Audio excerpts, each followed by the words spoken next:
Welcome to this market and economic update.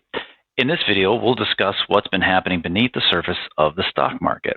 Specifically, how different sectors have been performing and what it means for your portfolio. Most investors are familiar with the broad market indices like the S&P 500 or the Dow, but looking one level deeper at the 11 sectors that make up the S&P 500 can tell us a lot more about what's really driving market performance. This year, the gap between the best and worst performing sectors has widened to over 40 percentage points.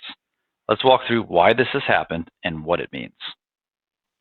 First, the energy sector has been the standout performer this year, gaining around 30% year to date.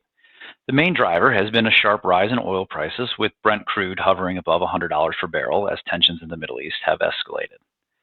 We've seen this pattern across history. When Russia invaded Ukraine in 2022, the energy sector gained nearly 66% for the full year, even as the broader S&P 500 briefly fell 18%. Higher oil prices directly benefit energy producers, boosting revenues and encouraging further investment. At the same time, elevated oil prices can act as a headwind for the broader economy by raising costs on consumers and businesses. That said, history suggests these supply-side shocks tend to be temporary.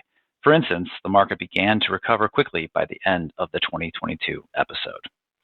Next, let's talk about technology. Over the past several years, AI-related stocks have led the market, but more recently, that leadership has shifted. While many of these companies continue to post strong earnings, questions have emerged about how AI tools might disrupt traditional software. Some have called this dynamic the SaaSpocalypse, since the term SaaS is used to refer to software as a service business model. Whether or not those concerns prove justified, they have contributed to the reassessment of technology valuations. This doesn't mean technology is no longer important. In fact, far from it. What it does illustrate is how quickly market leadership can change, though. This is why becoming overly concentrated in any single group or sector can create real portfolio risk. Finally, as uncertainty has increased this year, investors have rotated toward more defensive sectors like utilities, consumer staples, and healthcare. These sectors tend to hold up better during periods of volatility because their cash flows are more stable and less dependent on economic cycles. A related idea that has gained attention is the concept called HALO, which stands for Heavy Assets, Low Obsolescence. These are companies that rely on physical assets or manufacturing that are less easily disrupted by new technology. As this chart shows, sector leadership rotates frequently. The top performer one year can easily become a laggard the next.